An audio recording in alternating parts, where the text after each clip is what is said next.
Hai sahabat sekolah, salam semangat luar biasa. Berjumpa lagi dengan saya Kak Dimas di channel sekolah, channel belajar online. Oke, hari ini kita belajar di kelas 4, tema 5, subtema 2, masih di pahlawanku, kebanggaanku pada video pembelajaran kedua. Check it out.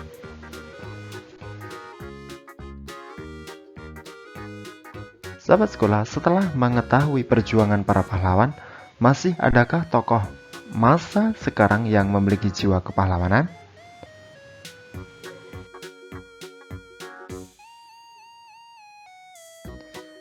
Gusnadi Wiyuga. Prestasi di tengah keterbatasan, Gusnadi Wiyuga berumur 15 tahun. Ia berasal dari keluarga sederhana yang tinggal di dusun Waringin, Maguwoharjo, Sleman, Yogyakarta. Ayahnya adalah seorang tukang sol sepatu dan ibunya adalah seorang ibu rumah tangga. Kondisi perekonomian orang tua Gusnadi yang kekurangan tidak membuatnya patah semangat untuk berprestasi. Yoga, panggilan akrabnya, berhasil meraih medali perak Olimpiade Sains Nasional atau OSN 2011 di Manado.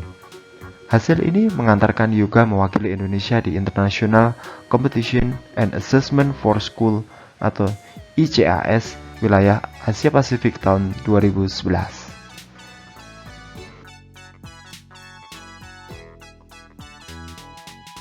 Pada kompetisi ini, Yoga mendapatkan medali perak.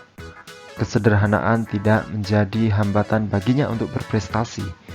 Sejak kecil, Yoga terbiasa belajar mandiri tanpa mengikuti bimbingan belajar ataupun kursus. Setiap malam, ia tekun mengulang pelajaran yang diterimanya di sekolah. Bagaimana memulai setiap semuanya? Semua itu berawal ketika ia duduk di kelas 6 SD. Saat itu ia dikirim ke Hong Kong tahun 2007 untuk mengikuti lomba matematika mewakili Indonesia. Dalam perlombaan itu ia tidak menang, namun hal ini menjadi pemicu bagi Yoga untuk terus belajar dan mengembangkan diri. Dengan prestasinya, Yoga berhasil membuktikan bahwa semangat dan kerja keras bisa mengalahkan keterbatasan. Selalu ada jalan bagi mereka yang mau berusaha.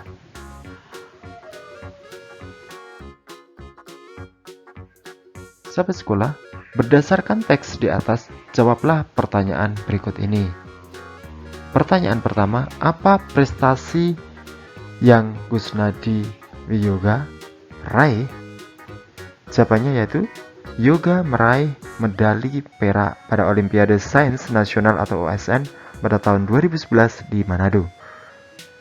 Kemudian, Yoga meraih medali perak di International Competition and Assessment for School atau ICAS wilayah Asia Pasifik pada tahun 2011. Pertanyaan kedua, apa usaha yang Yoga lakukan untuk meraih prestasi itu? Jawabannya adalah usaha yang dilakukan Yoga adalah dengan terus belajar, mandiri dan mengembangkan diri tanpa mengikuti bimbingan belajar ataupun kursus.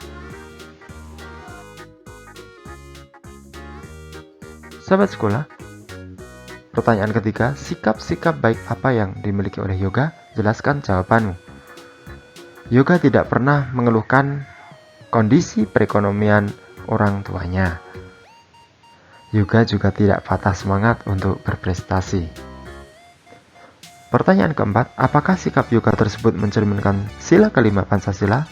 Jelaskan jawabanmu. Jawabannya, Yoga selalu bersemangat dan kerja keras dalam berusaha. Sahabat sekolah, salah satu sikap yang dimiliki oleh Yoga adalah kerja keras. Sikap itu sesuai dengan sila kelima. Ayo kita pelajari lebih lanjut. Sila kelima, keadilan sosial bagi seluruh rakyat Indonesia. Sila ini bermakna sebagai berikut, yaitu yang pertama adil. Adil ini tidak harus sama ya. Yang kedua, mau bekerja keras. Yang ketiga, mengakui kedaulatan bangsa sendiri dan bangsa lain. Yang keempat, menganggap bangsa sendiri sederajat dengan bangsa lain. Lambang sila kelima adalah sebagai berikut ini. Gambarnya adalah padi dan kapas. Sahabat sekolah, berikutnya ada pertanyaan. Amatilah simbol di atas, jelaskan arti dari simbol tersebut. Jawabannya, Simbol di atas merupakan padi dan kapas. Padi dan kapas melambangkan kebutuhan pokok manusia. Padi melambangkan pangan dan kapas melambangkan sandang atau pakaian. Kemudian pertanyaan kedua, apa hubungan simbol dengan maknanya? Jawabannya, padi dan kapas melambangkan kebutuhan pokok manusia yaitu pangan dan sandang atau pakaian. Ini dipilih dengan tujuan agar memberikan kebutuhan dasar setiap warga Indonesia secara adil dan merata. Sahabat sekolah, bacalah cerita berikut kemudian carilah jawaban atas pertanyaan-pertanyaan. Ini gambarnya. Pertanyaan pertama, apakah Edo sudah membagi pekerjaan secara adil? Jelaskan jawabanmu. Jawabannya, Edo sudah bersikap adil dalam membagi pekerjaan kepada setiap anggota kelompok.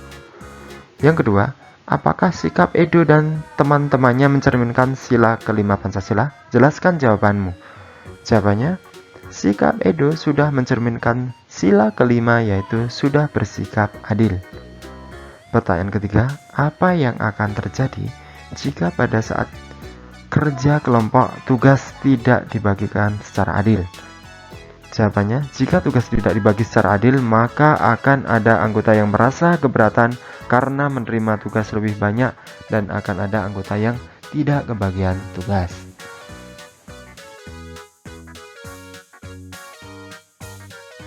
Sahabat sekolah, apa ciri-ciri dari garis berpotongan? Mari kita lakukan percobaan berikut.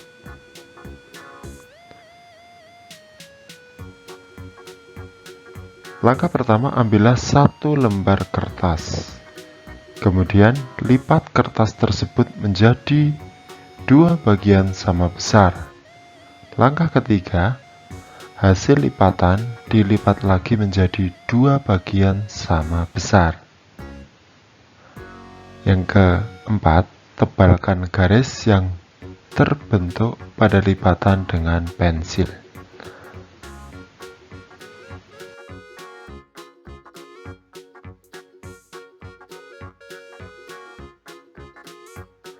Kemudian, dari hasil percobaanmu, jawab pertanyaan berikut.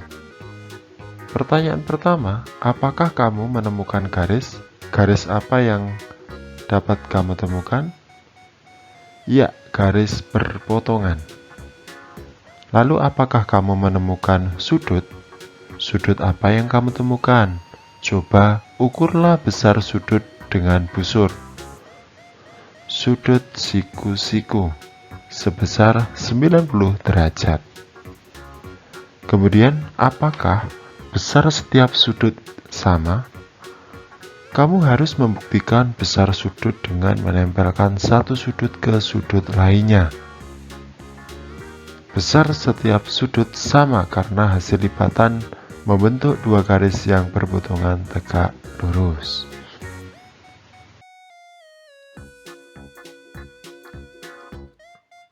Sahabat sekolah, kita lanjutkan untuk percobaan yang kedua.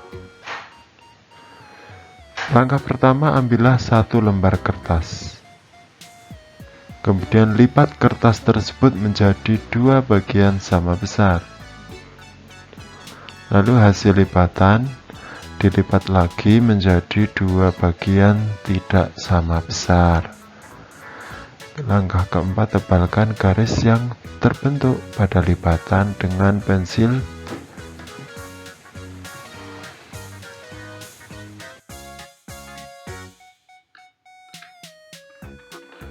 Kemudian dari percobaan kedua, apakah kamu menemukan garis? Garis apa yang kamu temukan? Ya, garis berpotongan yang tidak tegak lurus. Lalu apakah kamu menemukan sudut?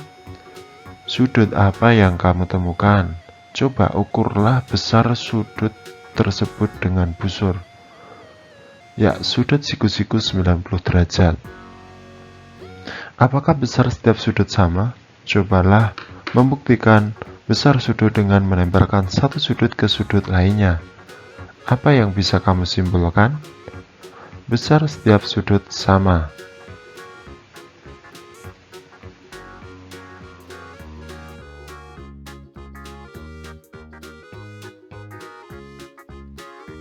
Sahabat sekolah, dua garis yang berpotongan tegak lurus akan menghasilkan 4 sudut yang sama besar, yaitu 90 derajat.